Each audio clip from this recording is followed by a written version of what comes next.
So dati, yung last na update ko tungkol sa Maya Easy Credit ay 2,000 lang ang credit limit na binigay nila sa akin. Pero ngayon, after 10 months, ay naging 6,000 na yung credit limit ko sa kanila. So sa video na ito ay ituturo ko sa inyo kung ano ba yung mga ginawa ko or yung mga hacks para mapansin ni Maya yung account ninyo. Kaya kung gusto niyo malaman kung ano, ay stay tuned lamang. So ito na nga, March ako, 2025, unang nag-apply sa kanila ng Maya Easy Credit. At good news naman, dahil binigyan nila ako ng 1,000 na credit limit.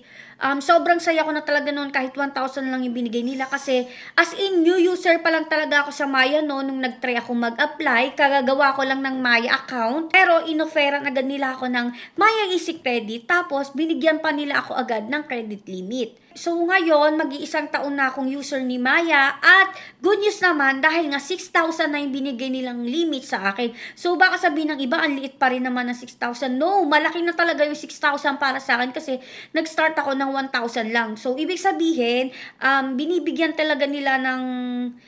nila ako ng chance na tumaas pa unti-unti kasi nga good payer ako. So, ito yung mga ginawa ko na pwede nyo rin gawin para mapansin kayo ni Maya. Unang-una talaga ay gamitin nyo si Maya. So, syempre hindi lamang yung sa pagka-cash in or cash out or pagsisend ng money, dapat gamitin nyo rin siya sa bills, pagbili ng load, or kaya paggamit ng mga QR codes. So, mostly talaga nagagamit ko si Maya sa home credit kasi mas mura ang pagbabayad dito sa home credit unlike sa GCash. Kasi ang kaltas sa Maya ay 10 pesos lang, pero sa GCash ay 15 pesos. So, imagine niyo kung marami kayong utang or dalawa yung utang nyo sa home credit, mas maganda gamitin nyo na lang si Maya kasi 10 pesos lang yung bawas nila per transaction. So, ang next naman na ginawa ko is palagi akong on time magbayad. So, before due date, kapag nakita ko may nakalagay na due date na kailangan ko agad bayaran, kung may pera talaga ako, ay nagbabayad na ako agad ng mas maaga. Kasi syempre, kapag mas maaga kayo magbayad, ibig sabihin talagang magiging good payer kayo sa kanila kasi nga hindi na kayo umaabot pa ng due date or lumalagpas pa ng due date. Lastly, savings. Kahit pa unti-unti lang, savings. Lagyan nyo yung savings ng Maya ninyo. Kahit 50 pesos lang, 20 pesos lang. Basta kapag nagkaroon ng pera yung Maya ninyo, lagyan nyo rin si savings. Para talaga kasi isa rin yun talaga sa nakakapagpataas ng limit sa Maya Easy Credit. Guys, hindi ito magic Hindi porket na ginawa nyo yung lahat ng isang araw lang or 1 month nyo lang siya ginawa, yung pagbabayad, lagi kayong on time magbayad sa loob ng isang buwan, hindi agad yun mangyayari. Dapat consistency is the key dito.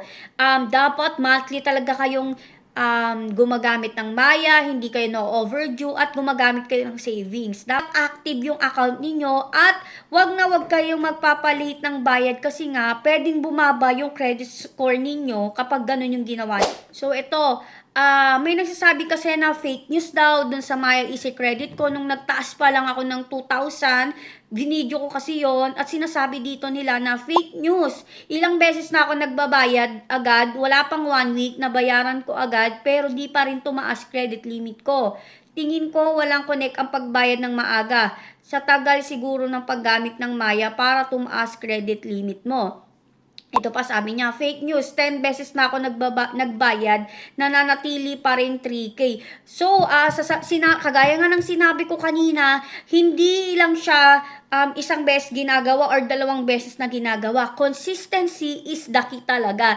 Kailangan lagi kayong on time, hindi lang sa loob ng isang buwan. Kasi ako talaga sa loob ng 10 months sa paggamit ko ng Maya Easy Credit, lagi akong on time magbayad. Hindi pa nga ako nalalagpasan ng overdue kasi nga talagang iniingatan ko yung credit score ko dito. At lagi ko rin ginagamit to sa pag-cash in, cash out.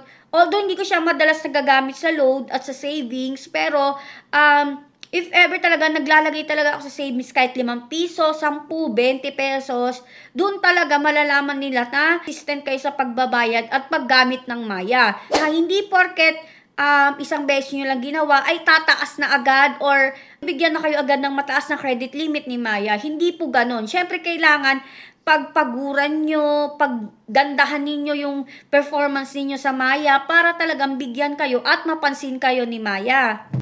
So, yun nga no. Sana may natutunan kayo sa video na ito. Thank you for watching. Yun lang.